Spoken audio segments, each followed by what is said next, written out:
Good morning. Right away this morning, it came to me. I did an inner dialogue with my inner child, and I cleared what I was talking about last night. Having that overwhelming feeling of sadness just come over me for what I thought was no reason at all. Oh, it came so clear to me what that was. And after I cleared it, I feel so much better, and I want to share that with you. It's a cool thing because I was thinking yesterday, this video about me being sad, it seems kind of pointless. Why am I doing it? I just felt a pull to do it. And now it's cool seeing why that the universe was telling me to make that video. So what happened this morning was I just kept feeling this impulse, and I was feeling sad, and I was looking at these videos that made me cry, and then I realized this sadness and this crying is related to something else. And immediately it came to me that what I was feeling upset about was a couple days in a row at work, I had people that either told me, hey, what you're doing, oh, that's not how we do it. Could you please do it this way? And they told me in a nice way. And it wasn't my boss, so I didn't have that added other layer of feelings towards her, but it was just people kindly telling me how to do stuff. And I realized I took that personally.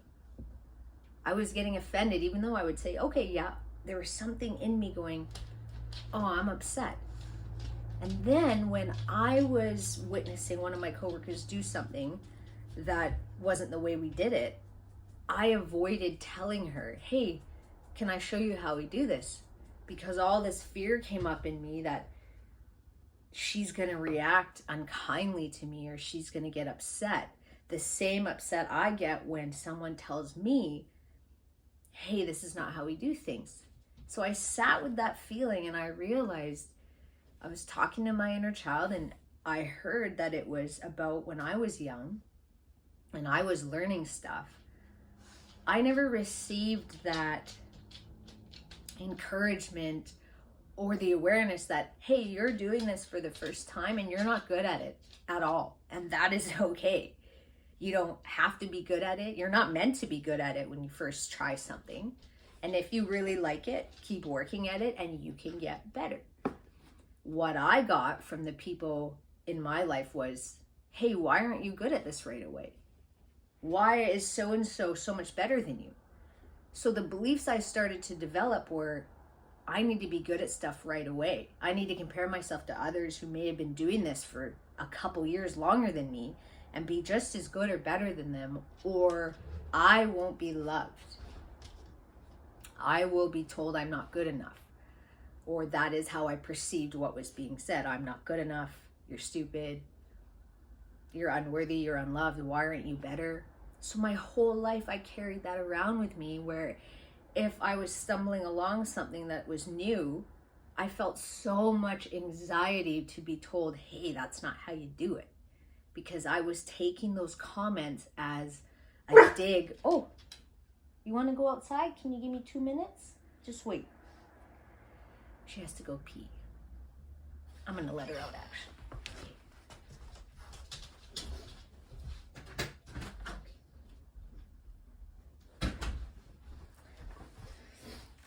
So I was taking those comments from people, and they could be very well worded and kind. And I was taking them as, oh, they're telling me I'm not good and telling me I'm not perfect. Instead of seeing that, hey, these people are just trying to help me. And they are building blocks to get to where I want to go, or if I want to be good at something. You're not going to be good at it for the most part right away. And you're going to have to learn by people showing you, or by you stumbling along and going, oh, that didn't work. Let's try this. Oh, that didn't work. And I don't like calling them mistakes or bad things. I guess that's the term they've taken on. It's just learning. There's no bad in learning. It's just trial and error, and even error. I don't like that. You just try again until you find what works for you. And so now, once I cleared it and I talked to that little girl and told her, we're not meant to be good at things right away. And it was never true that if we weren't good at something, that we were stupid, that we weren't good enough, that we were unloved.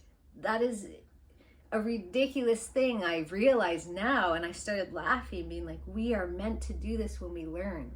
And learning can be fun. It doesn't have to create feelings of anxiety because I don't want to be told that I'm not good enough. When it's someone just saying what you're doing isn't how it's supposed to be done, here, try this other way. And that was such a moment of clarity for me. And once I let my inner child speak, I felt this big relief, and this big sigh came out, and I felt heard, and my feelings were valid. I wasn't just pushing them away anymore, ignoring them, like when I was wanting to tell that coworker, hey, can I show you how to do this, when she was doing something differently than I was shown. And I just said, oh, I'll talk to her tomorrow, or I'll talk to her next time she does it. And that feeling kept bubbling up in me. Tell her, say something. And now that was my inner child saying, hey, I'm uncomfortable. This doesn't feel good.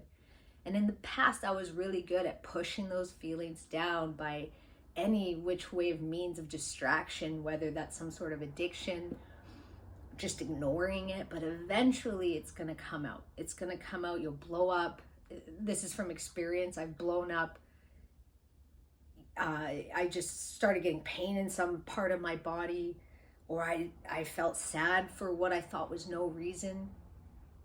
And so here's my little key of this story, is that when you're not feeling your baseline, and I'm not going to say good or normal, when you're not feeling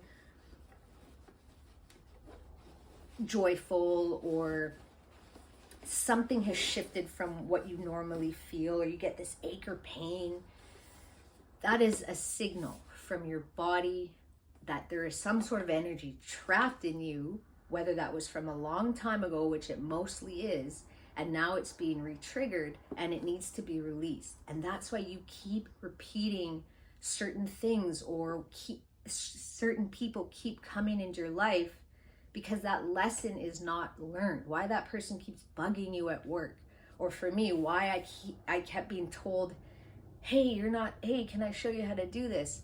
Because I was so afraid of doing it wrong. And now we'll see at work, after I've cleared this, how it goes when I can say now, like, okay, I'm looking forward to having someone show me how to do something that's maybe more efficient than how I was doing it. It's just a slight change of perspective, but it's not just that easy, because you need to do the work. And I've been doing this belief system clearing, this dialogue with my inner child for quite some time now. And years, like 5 years, I think, 3 years consistently. I learned it about 5 years ago. And I'm not saying that when you feel sad or depressed, you do one dialogue and you're going to feel better immediately. And that's not to discourage you. It's to encourage you to say that it's like anything, like a muscle. If you want to get bigger muscles in the gym, you consistently go every day. You don't just go one time and say, where are my results? Just like anything else, you keep doing it. And then you slowly start to learn that trust in yourself. And also that you treat yourself, that I'm valued and important enough to work on every day. I'm not going to keep pushing my feelings away and pretend they don't exist. And then it pops up as some ailment or some sort of mental thing where you feel upset or down or angry all the time because you're not honoring yourself and listening to your feelings. So that was a huge aha for me. This time when I did the clearing, I felt better almost immediately. As soon as I pinpointed that I was believing that I couldn't fail, I couldn't make mistakes, I had to have it right on the first time, or that meant I wasn't good enough. That meant I was bad, I was stupid. Why didn't I know this? As soon as I sat back, I'll tell you, I felt so much better to give myself that space to say, hey, I suck at this. Yes, I suck at this, and that's great, because I will learn if I want to. And if not, fine. And also, if someone tells you a tip or something where you don't feel it's helpful, and you're sure it's not your ego just wanting to be right, you could just say, thank you for sharing. And you take what you want and leave the rest. Sometimes people will tell you something helpful. Sometimes it's just a way of you to know the way or how you feel about something is how you like to do it. Just make sure it's not your ego trying to be right, because that's something my ego will do to me often. But I will know because it's tense and it's not laid back and open and with a feeling of love, of accepting what someone has told me. So there is my little tidbit for today. I'm very happy I got through that, and I'm very happy I made that video yesterday so that you could see how I got through that. Thank you for listening.